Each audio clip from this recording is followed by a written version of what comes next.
Assalamualaikum warahmatullahi wabarakatuh. Saya atas nama Umi Mauliatul Ula dengan NPM 211207520132 dari Prodi Manajemen Keuangan Syariah kelas 7B.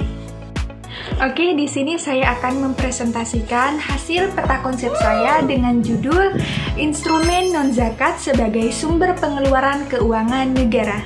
Oke, langsung saja ke penjelasannya. Oke, di peta konsepnya ada beberapa yang saya akan jelaskan. Yang pertama itu apa sih definisi instrumen non-zakat sebagai sumber pengeluaran keuangan negara, dan yang kedua kaidah belanja negara Islam, dan yang ketiga kebijakan pengeluaran zaman Rasulullah SAW dan kekhalifahan Khulafaur Rasyidin, dan yang keempat yaitu kebijakan pengeluaran negara, dan poin yang kelima adalah sekilas kebijakan pengeluaran non-zakat kontemporer. Oke, apa sih definisi instrumen non-zakat sebagai sumber pengeluaran keuangan negara? Nah, instrumen non-zakat ini sebagai sumber pengeluaran keuangan negara merujuk pada berbagai mekanisme dan alat keuangan yang digunakan oleh pemerintah untuk mengumpulkan dana dan membiayai pengeluaran negara di luar zakat. Ini mencangkup pajak, retribusi, utang publik, dan pendapatan dari sumber daya alam.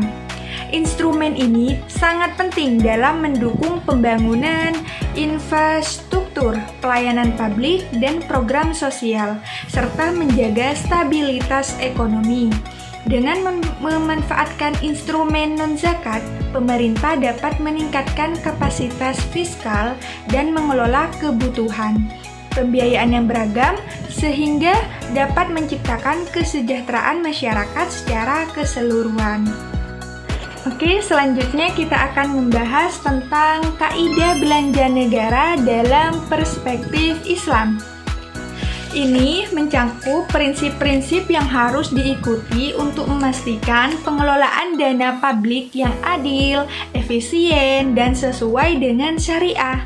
Pertama, keadilan menjadi dasar utama, di mana pengeluaran harus memperhatikan kesejahteraan seluruh lapisan masyarakat tanpa didiskriminasi.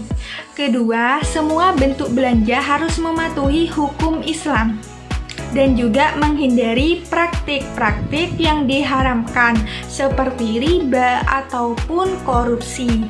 Ketiga, efisiensi dan efektivitas sangat penting sehingga dana yang dikeluarkan digunakan secara optimal untuk mencapai tujuan yang diinginkan tanpa pemborosan.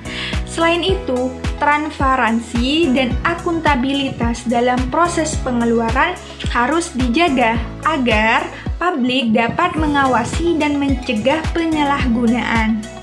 Terakhir, pengeluaran negara harus memprioritaskan kebutuhan dasar masyarakat seperti pendidikan, kesehatan, infrastruktur.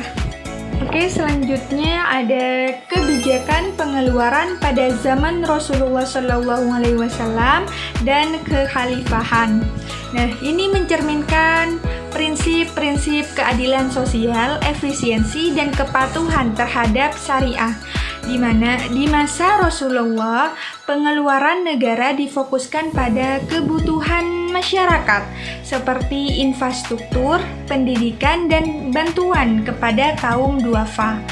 Beliau menggunakan dana dari harta rampasan perang dan zakat untuk memenuhi kebutuhan tersebut. Setelah Rasulullah, para khalifah terutama Abu Bakar, Umar, Utsman, dan Ali meneruskan kebijakan ini dengan memperluas jangkauan pengeluaran untuk mencangkup pembangunan infrastruktur seperti masjid dan jalan, serta program sosial untuk membantu masyarakat miskin dan yatim. Contohnya dari Khalifah Umar, dikenal karena kebijakan sosialnya yang sangat progresif, termasuk memperkenalkan sistem kesejahteraan sosial yang memberikan tunjangan kepada warga yang membutuhkan. Kebijakan ini didasarkan pada prinsip-prinsip musyawarah dan partisipasi masyarakat dalam pengambilan keputusan, sehingga menciptakan sistem yang responsif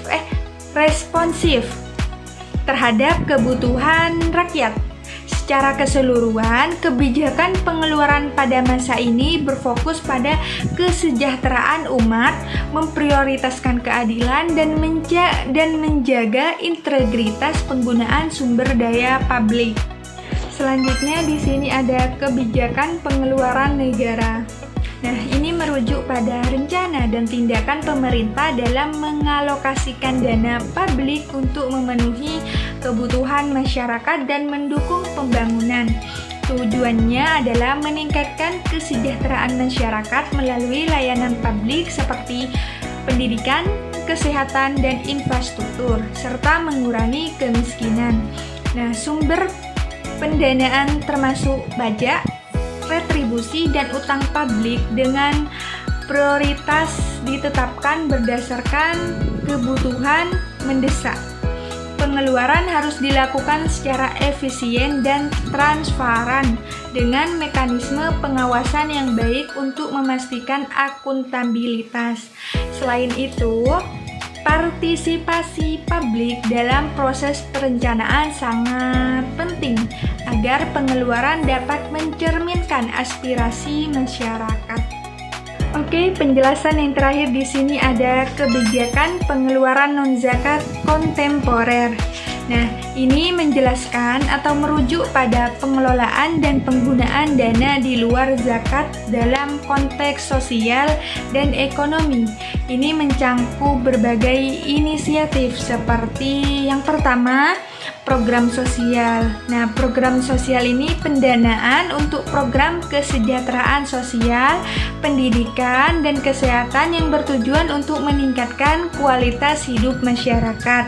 Nah, yang kedua itu ada investasi berbasis sosial.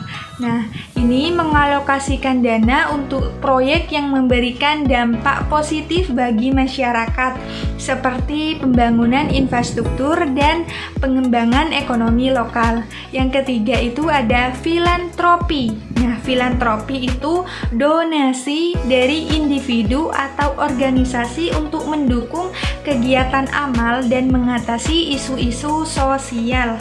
Dan yang keempat, pengelolaan keuangan berbasis syariah. Memastikan nih bahwa pengeluaran dilakukan sesuai dengan prinsip syariah, termasuk etika dalam investasi dan pembiayaan. Baik, terima kasih. Itu saja penjelasan dari saya. Kurang lebihnya saya mohon maaf. Wassalamualaikum warahmatullahi wabarakatuh.